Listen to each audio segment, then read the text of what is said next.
Good afternoon everybody and welcome back to Birmingham Wildlife Conservation Park for the latest in our Wednesday Facebook Live videos. Today we're carrying on our world tour as ever, and we are heading to the island of Sri Lanka to meet our grey slender loris today, who we do have one in the frame at the moment. I do apologise if the video is potentially a little bit jerky and a bit blurry because he's up in the corner there. I'm trying to keep it zoomed in and yeah, try and get a good view of him. So yeah, hopefully it's not too bad. If it is, just let me know. But as ever, please feel free to send in any comments or questions you might have about these guys. Otherwise, I will talk you through what these guys are all about. So yeah, like I say, these guys are grey slender loris. So yeah, we're back in our Loris Conservation Centre here at the park. So in here we've got two grey slender loris, a male and a female. Unfortunately, we've never had any breeding from them. They were planned to hopefully be a breeding pair, but nothing has yet. But we'll wait and see what happens with them. They might surprise us. You never know. So they live here in our Loris Conservation Centre, in this half of the house, with one of the brush-tailed bettong, and then next door in the enclosure just through there are our pygmy slow loris and another bettong in there. But yeah, we've got our two slender loris in here. Now, slender loris in the wild are found in India and Sri Lanka. There are 4 separate kind of subspecies of grey slender loris, 2 of which are found in India and 2 of which are found in Sri Lanka. They generally live in kind of foresty habitats, rainforest, dry forest, secondary forest, etc. They're not too fussy in that regard. As long as they've got trees and things to climb in and roost in, they're perfectly happy.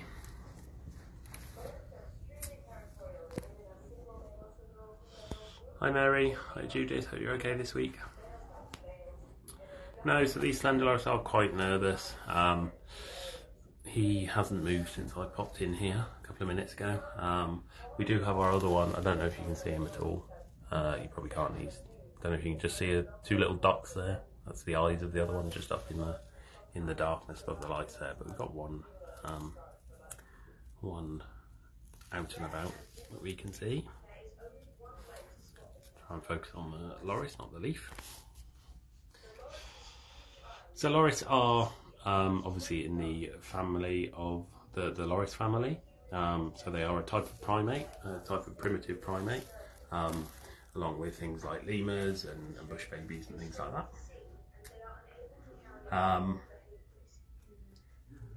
They have quite a lot of the usual primate features. Got quite good eyesight. They've got good climbing ability. These guys don't really have a tail. They have a vestigial tail, so yeah, they've kind of lost that throughout the years. They've got some good adaptations to help them climb. The second digit on their forehands, on their forefeet, is a little bit shorter, which allows them to grip onto thin branches a little bit more easily. So that's quite a handy adaptation for these guys with their arboreal lifestyle up in the trees. Hi Tim, hope you're okay this week. So these guys are pretty much exclusively nocturnal, which is obviously why we've got them in the dark setting here. They've got some great adaptations for that. They've got very big eyes, as you can probably see from the individual in front of us here, which help them to see quite well in the dark. These eyes are also very close together. They're the closest together of any species of primate, and yeah, this just gives them the best vision possible in low light. Now they are quite strange looking when they move around. They do have very long arms and legs, which you can't really see when they're all tucked up. If we do get one wandering around, you'll see what I mean, but their arms and legs are extremely long, especially for a species kind of this small. They almost look kind of alien when they move around. But they can move quite quickly when they need to. Yeah, they're quite well adapted to climbing and things like that.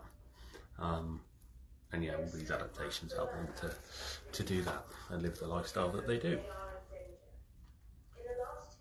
So grey slender loris are mainly insectivorous in the wild. They're eating kind of a range of insects and things like that. They will also eat fruits and leaves and other small vertebrate prey, such as, you know, small mammals, birds, things like that. But mainly the majority of the diet is insectivorous. And we try and replicate that here. We give them a range of insect prey, things like wax moth and mealworms and things like that. But we will also give them a bit of fruit and veg. We give them the gum substitute as well, so just to replicate tree sap, so they can have a little bit of that as well. But yeah, it is a mainly insectivorous diet for these guys. In the wild, they generally live in, they're generally solitary when they're out foraging for food and things like that, but they do actually come together in a communal roost. So generally up to about 7 individuals will come together in a roost, and they'll all sleep together, mainly for kind of warmth and safety. Normally it's kind of a parent pair, and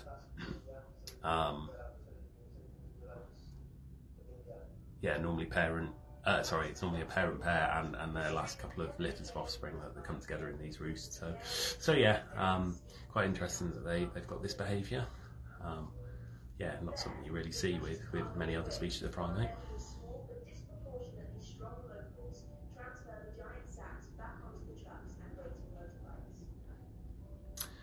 So they will groom themselves. The fur isn't actually very thick though. They are quite skinny, bony animals. So I think it's just the way they hunch up. But yeah, the fur is not actually very thick on these guys. But they do groom themselves well. As with kind of other species of primitive primate, they've got a grooming tooth, so they can groom themselves with that. You see it in other species such as lemurs and other primitive species such as those. But yeah, the fur isn't actually particularly thick on these guys.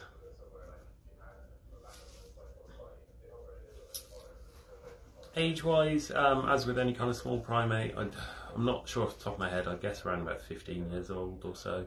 10 to 15 is probably a good age for these guys. Maybe a little bit more. I know our pygmy slow loris next door are kind of in their teens, which is getting on a bit now for them, so I'd imagine these guys are fairly similar. I'm not sure of the age of these two actually. I didn't look it up before the video, but yeah, I'm not 100% sure. I think they're fairly young animals. They've been here a good few years now, so well, I say fairly young, probably middle age now, but I don't think they're particularly old individuals. Hi Zena, hope you're okay. Sorry I missed your afternoon.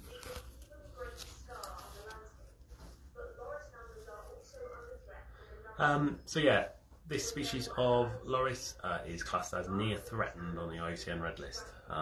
So quite low down actually, the scale. But they do face a number of threats, as with everything. The main threat these guys face is illegal hunting. They're used in quite a lot of traditional medicines and things like that. One that's supposed to cure leprosy, I believe, and a couple of other bits and bobs. They are also taken as pets by kind of local villages and things like that. But yeah, they don't live very long. So there's quite a high mortality rate when they're taken as pets. There is also habitat fragmentation for these guys. It's a bit of a strange balance with these guys because they're mainly insectivorous. Land that's taken for farming actually slightly benefits these guys because it produces a lot of insects and it produces a lot of insect life and invertebrate life. So obviously their food source goes up, but but yeah, the habitat that they live in, the forest and things like that, being fragmented means they can't move between areas of forest. So yeah, it's a bit of a 50-50 with agriculture and things like that. So yeah, bit of a strange one for them, but I think the negatives probably do outweigh the positives, because I'm sure as agriculture kind of develops, I'm pretty sure insect life will kind of fall over there. But yeah, a bit of a strange mix. But they are classed as near threatened. To be honest, there's been a number of studies done on these guys in the wild, but there's still quite a lot that we need to learn about them. They're very secretive. They're very elusive out in the wild, and I think this means that we do still need to go and learn more about these guys. They're only kind of first officially described in 1908. So what's that, 115 years? So yeah, there's still plenty that we can learn about these guys.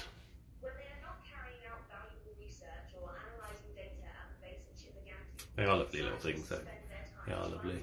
It's a shame we haven't got one moving around, because they do look quite alien, but we're not going to disturb them and make them move.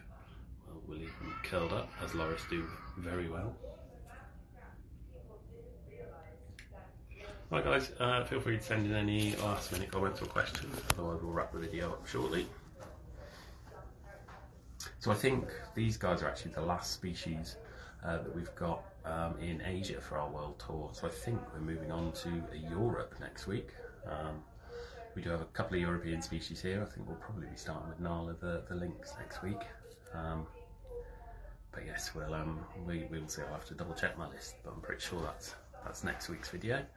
And then yeah, we'll have quite a quick scoot through Europe, because like I say, we've only got a couple of species that are European, and then we will be moving down into Africa.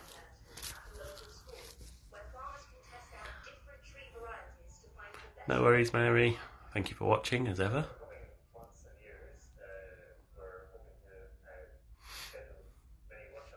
Yeah, so temperature wise, each individual enclosure's got its own kind of heating system with thermostats, and most of our heat's now got inbuilt thermostats, to be honest. So yeah, they're set at a certain temperature. These guys, I think, are set around about 21 degrees or so. The majority of our exotic species are set around 20 to 25, somewhere there. Other species we just offer supplementary heating to. So talking of the lynx, she's got a little bit of heating in her house, but it's only set to around about 15 degrees, because it's just there as a kind of added little bonus to take the chill off on the particularly cold days. So yeah, these guys and the pygmy solaris are probably on fairly similar temperatures, to be honest. And they are from similar parts of the world, and yeah, similar animals, but yeah, it's all set kind of individually.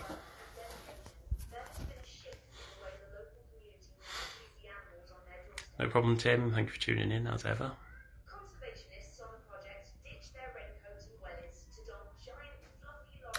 Right then, guys, I think we will call it a day there.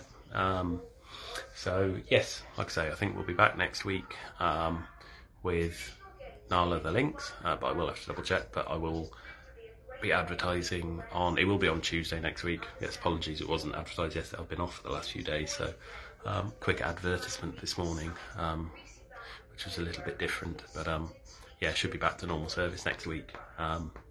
Yeah, back to advertising on Tuesday and video on Wednesday, so we will let you know. But thank you for tuning in as ever, and we will catch you next week. Thanks, guys.